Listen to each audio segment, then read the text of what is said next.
बहू, दहेज में सामान लाई हो तो क्या हम पर धोस जमाओगी? आज घर में नई वॉशिंग मशीन आई थी जिसे देखकर घर के बाकी लोग तो बहुत खुश हो गए। खास करके विद्या जी। आखिर उनका बेटा सौरभ उनके लिए वॉशिंग मशीन खरीद कर लाया था। हाँ, ये अलग बात है कि कुछ पैसे जगदीश जी ने सौरभ को दिए थे। बाकी के पैसे वो अपने पास से मिलाकर वॉशिंग मशीन कैश में ही लेकर आया। अभी सब लोग उसी वॉशिंग मशीन को घेर कर उसका दीदार कर रहे थे। ये देखकर घर की बहू निर्मला जली भुनी सी अपने कमरे में आकर बैठ गई। थोड़ी देर बाद सौरभ कमरे में आया और कपड़े बदलने के लिए अलमारी में से कपड़े निकाल ही रहा था कि निर्मला बोली, क्या जी, कितने पैसे खर्चे कर दिए? आपने वॉशिंग मशीन में ईएमआई पर नहीं ला सकते थे क्या? दे देते, बाबूजी पैसा कमाते वो भी तो हैं। अरे मशीन की जरूरत उनको है, हमको तो नहीं। तो दो लोग उसके पैसे दे देते। तुम क्यों दे रहे हो? निर्मला, वो मेरे माता पिता हैं। माँ को वॉशिंग मशीन की जरूरत थी, कितनी परेशान होती थी वो, इसलिए मैं मशीन खरीद कर ले आया। अच्छा, मैं भी तो हाथ से कपड़े धोती हूँ, मुझ पर तो कभी तरस नहीं आया। भला क्या बात हुई? तुम आदमी लोग तो हमेशा माँ माँ करते रहते हो। तुम लोगों के लिए तो बीवी कुछ नहीं होती। माँ की परेशानी तो तुमसे देखी नहीं बनी। और मेरा क्या? निर्मला चिढ़ती हुई बोली, तुम्हें तो परेशान होने की आदत है, भला इसमें मैं क्या कर सकता हूँ? कहकर सौरभ अपने कपड़े लेकर जाने लगा। उसकी बात सुनकर निर्मला और ज्यादा चिढ़ गई और उसके सामने आकर खड़ी हो गई। अच्छा, बस मुझे मुझे ही ताना मार लो, भला मुझे क्यों परेशानी होने की आदत होगी? तुम्हारी माँ से के कपड़े और तुम्हारे पापा के कपड़े तक नहीं धुले, और मैं तुम चार चार लोगों के कपड़े हाथ से धोती हूँ, तो इसमें मेरी गलती क्या? मैं क्या कर सकता हूँ? जहाँ तक हो सकता है मैं अपने कपड़े खुद धोने की कोशिश करता हूँ। कभी देर सवेर ही तुमसे अपने कपड़े धोने के लिए कहता हूँ। अगर अपने और अपने बच्चे को कपड़ा तो तुम ही धोओगी। मेरी तो किस्मत ही खराब है जो मेरे माता पिता ने तुमसे मेरी शादी करा दी। इससे तो अच्छा होता मेरे माता पिता कोई ढंग का ठिकाना देखकर मेरी शादी करा देते।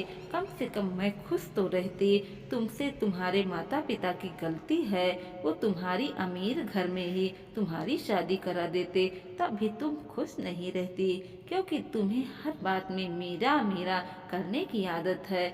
जब तुम ही देख लो, कहाँ तो उन्होंने ये सोचकर तुम्हारी शादी में वॉशिंग मशीन दी थी, मेरी बेटी को परेशानी न होना पड़े, हाथ से कपड़े न धोना पड़े। लेकिन तुमने क्या किया? मेरी वॉशिंग मशीन करके उसे अभी तक पैक के रख रखा है। शादी के 7 साल बाद तो वो जंग खाने लग गए होंगे। अच्छा, वो तो मेरे माता पिता ने दिया, उसे मशीन से ससुराल वालों का क्या लेना देना? ससुराल वालों तो कुछ देते ही नहीं। बहू को याद रखे, जिस कमरे में दहेज का सामान लेकर बैठी हो ना, वो कमरा उसी घर का हिस्सा है जो ससुराल वालों का है। कहकर सौरभ कपड़े बदलने चला गया। लोग ससुराल वाले तो भी घर की ढोस दिखाने लग गया। इसलिए वो कहते हैं ना कि बहू को कोई भी अपना ही नहीं मानता। शादी के 7 साल बाद आखिर अपना औकात पर आ ही गए ना।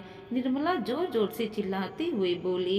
ये बात बाहर विद्या जी को भी सुनाई दे रही थी। आखिर वो कमरे में आई और आते ही निर्मला से बोला, बहू क्यों चिल्ला रही हो? घर में चिल्लाना शोभा नहीं देता।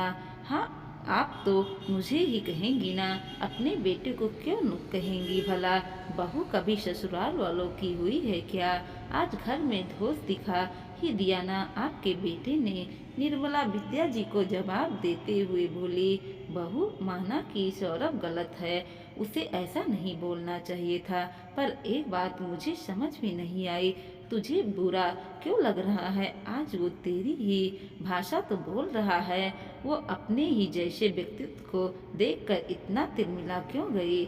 वो अक्सर ही हमें अपने किसी न किसी सामान का धौस दिखाती रहती हो ना, पर चुपचाप सुन लेते हैं। तो आज जब सौरभ ने अपना मकान की धोस दी तो तुम इतना बुरा क्यों लगा? कहकर विद्या जी कमरे से बाहर आ गई। वहीं निर्मला जी को अपने कमरे में बैठी बड़बड़ाती रही। इधर विद्या जी को वो बात यादें आ गई जब निर्मला उस घर में बहू बनकर आई थी। निर्मला अपने किसी सामान को कभी किसी के हाथ शेयर करना पसंद नहीं करती थी, खास कर मायके आए हुए सामान को। शादी के एक हफ्ता बाद विद्या जी अपनी बेटी निधि के साथ मिलकर इकट्ठा हो चुकी बेडशीट और पर्दे को हाथ से धो रही थी। ये देखकर सौरभ ने दहेज में आए हुए वॉशिंग मशीन को खोल लिया। अभी उसी कमरे से बाहर निकाल ही रहा था कि निर्मला ने टोक दिया, अरे ये क्या कर रहे हो? भला वॉशिंग मशीन क्यों निकाल रहे हो? अरे शादी के बाद की साफ सफाई में देखो कितना कपड़ा निकला है, इतने में बेडशीट और पर्दे धोने हैं। जब घर में वॉशिंग मशीन है तो हाथ से कपड़े क्यों धोना, इसलिए मशीन निकाल रहा हूँ। सौरभ में भी जवाब दिया, नहीं नहीं, वॉशिंग मशीन मत निकालो, ये तो मेरे मम्मी पापा ने दिया है। क्या शादी से पहले आपके घर में कपड़े नहीं धुलते हैं? निर्मला का मुंह तोड़ जवाब सुनकर सौरभ हक्का बक्का रह गया। वो कुछ कहने को हुआ तो विद्या जी ने उसे इशारे से चुप रहने को कह दिया। उसके बाद वो मशीन पैक करके रख दिया गया। कुछ महीने बाद विद्या जी की बेटी निधि की ससुराल में प्रोग्राम था जिसे उन्हें पहरवानी देनी थी। कुछ कपड़े तो वो अपने पास से निकाल चुकी थी और कुछ ये सोचकर वो निर्मला के लेने उसके कमरे में पहुंच गई कि निर्मला के पास कई सारी साड़ियां हैं जो वो इस्तेमाल नहीं करती। अरे बहू सुनो तो, निधि के ससुराल पहरवानी करनी है। तेरे कुछ साड़ियाँ जो तू नहीं पहनने वाली है वो दे दे, कोरी ही रखी हैं, तूने तो कभी पहनी ही नहीं। कुछ साड़ियाँ मैं अपने पास से निकाल लेती ताकि पहरवानी का बोझ कुछ कम हो जाए। सासू माँ ने कमरे में आते हुए कहा, अरे माँ जी, मेरी साड़ी क्यों? मेरी आपकी बेटी है तो आप दीजिए, मुझसे क्यों उम्मीद करती हैं? मेरे लिए आई हुई साड़ियाँ हैं, भला उसे मैं आप का क्या हक है? निर्मला ने मुंह तोड़ जवाब दिया। सुनकर विद्या जी बहू का मुंह ताकती हुई वहीं वहीं खड़ी रह गई। फिर बहू खुद को संभालती हुई बोली, वो साड़ियाँ तो पहनती नहीं है, वो यूं ही बक्से में पड़ी रह जाएंगी, इसलिए कहा था। और रिश्तेदार और पहलवानी में दूर दराज के रिश्तेदार के लिए तो यूं घर में साड़ियाँ निकाली जाती है, तो इसलिए तुझसे कह दिया। तो अपनी पास से निकालिए, आपके पास ही क्या साड़ियाँ की कमी है? रिश्तेदार आपके हैं तो आप मुझसे क्यों उम्मीद कर रही हैं? निर्मला ने दोबारा जवाब दिया तो विद्या जी की हिम्मत नहीं हुई आगे और कुछ कहने की। भला ऐसी बहू से मुंह कौन लगेगा जो इज्जत ही उतार दे। विद्या जी वापस अपने कमरे में चली गई। विद्या को बुरा तो बहुत लगा, पर क्या कर सकती थी? ऐसी बहू को क्यों बोले जो अपने परिवार को परिवार ही नहीं समझती। अपने कमरे में जाकर उसे बक्से से जितनी साड़ियाँ निकाल सकती थी निकाल दिया, लेकिन फिर भी साड़ियाँ तो कम ही थी। आखिर साड़ियाँ लानी तो ही पड़ेंगी। ये सोचकर पर्स टटोला तो पैसे भी कम थे। अभी जगदीश जी की काम भी थोड़ा कम ही चल रहा था। ऊपर से अभी कुछ महीने पहले ही सौरभ की शादी की जिससे उनकी कर्जा चुका रहे थे, जबकि सौरभ की तनख्वाह से घर खर्ची चल रहा था तो हाथ में थोड़ा तंगी थे।